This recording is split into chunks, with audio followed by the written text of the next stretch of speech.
कुछ लोग असामाजिक तत्व भी होते हैं। और आज इस देश में घृणा का जो माहौल बनाया जा रहा है, सबसे बुरा रूप उसमें यह है कि हमारे देश की सरकार, जो आज वर्तमान में सरकार है, ये ऐसे असामाजिक तत्वों को प्रोत्साहन दे रही है और उसका सबसे बड़ा प्रोत्साहन उसे न्यायपालिका से भी मिलता है। आज मैं कहना चाहता हूँ इस जगह से कि भारत के उन 2 न्यायाधीश जिन्होंने अनटचेबिलिटी एक्ट को न्यूट्रलाइज किया था, आज उनसे पूछा जाए कि मूंछ के नाम पर अगर लड़के की गर्दन काट दी जाती है, सुंदरता के नाम पर सामूहिक बलात्कार कर दिया जाता है, उन न्यायाधीशों से ये पूछा जाए कि तुमने न्याय करते समय क्या कभी भारत की इस परंपरा को महसूस किया था? ऐसे न्यायाधीशों का विरोध हमें करना चाहिए और हमारे देश की जो न्यायपालिका है उसको ईमानदार बनाने के लिए बहुत ज़रूरी है कि समाज में जो पहचानित समाज है, SC, ST, OBC, माइनॉरिटी, इनकी संख्या बल उनकी जनसंख्या के आधार पर सुनिश्चित होना चाहिए। और अगर जब ऐसा नहीं है तो देश का संविधान भी खतरे में है, देश भी खतरे में है। मैं यहाँ एक बात को और कह देना चाहता हूँ कि हम जाति के नाम पर,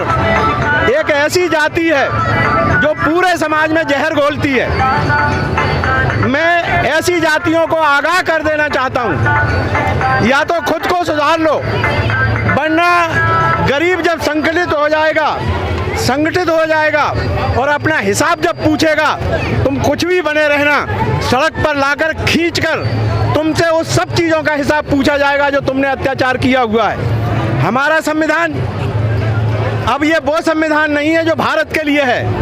आज मानवता की लड़ाई लड़ने के लिए संसार का कोई भी व्यक्ति किसी संविधान को कोट करता है तो संविधान का नाम है भारत का संविधान, जो डॉक्टर BR अम्बेडकर ने लिखा है। अगर आज गलत शक्तियां एकजुट होकर के गरीबों के दमन और संविधान को तोड़ने में प्रयत्न कर रही हैं, तो हम लोग भी अब देश की जनता एकजुट होकर के इस बात का आह्वान कर रही है कि देश से संविधान विरोधी शक्तियों को आज नहीं तो कल हम उखाड़ के फेंक देंगे। और जब उखाड़ के फेंका जाएगा तो वो शक्तियां याद रखें, आज जो संवैधानिक तरीके से बुलडोजर चल रहे हैं, आज जो पहचान करके गरीब, अल्पसंख्यक और उनको आपस में बांटने का जो जहर फैला करके जो आज आंदोलन की बातें चल रही हैं, जो सरकार दमनकारी काम कर रही है, इस सब का हम भरपूर विरोध करते हैं। और भारत के संविधान को मानने वाले उन सब न्यायाधीशों से मैं ये जानना चाहता हूँ कि भारत की न्यायपालिका में रिजर्वेशन नहीं है। जो न्यायाधीश आज ये कह रहे हैं कि आरक्षण की समीक्षा होनी चाहिए, सबसे मैं पहले मांग करता हूँ कि हमारे देश के उन न्यायाधीशों की समीक्षा होनी चाहिए कि उनका सिलेक्शन किस आधार पर हुआ। ऐसा कौन सा मापदंड था कि विशिष्ट परिवार, गिने चुने परिवार, भारत के विशिष्ट जाति के लोग जिनकी जनसंख्या 3% है, आज वो सत्ता में 63%, भारत की पूरी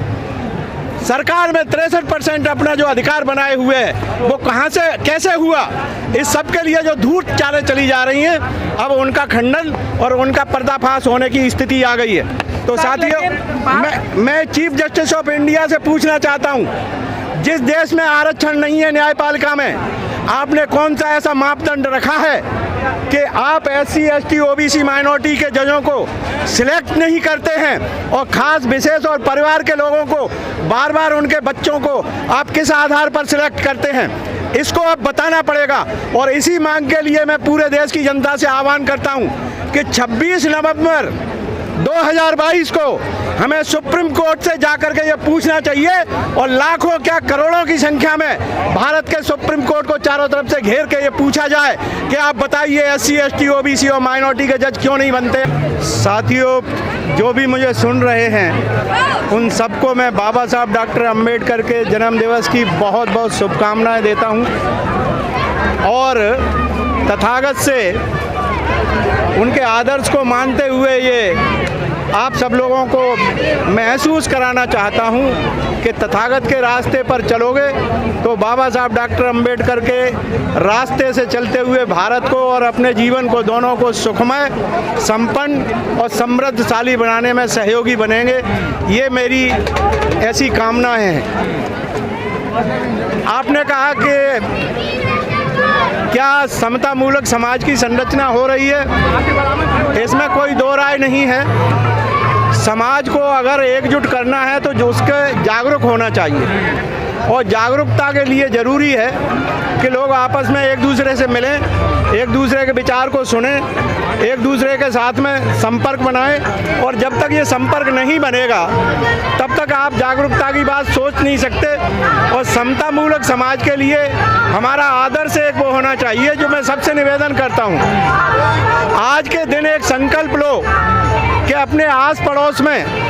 जो भी गरीब भाई है, जिसके साथ में अन्याय होता रहा है, छुआछूत की जाती रही है, और हम भी क्या कहीं उस छुआछूत में शामिल तो नहीं है, तो अपने सब भाइयों के साथ मिलके आज हम, बल्कि मैं तो ये चाहता हूँ कि जीवन भर ऐसा हो, लेकिन मैं ये चाहूँगा कि एक निवेदन कि हम पूरे देश में अपने पड़ोस में रहने वाले, अपने आपस में छुआछूत मानने वाले समाज के लोग एक दूसरे के साथ खान पान करें, एक दूसरे के साथ मिलके बैठें और एक दूसरे की समस्याओं के लिए सहयोगी बने, ऐसी मैं कामना करता हूं। और ये बात सच है कि समाज और देश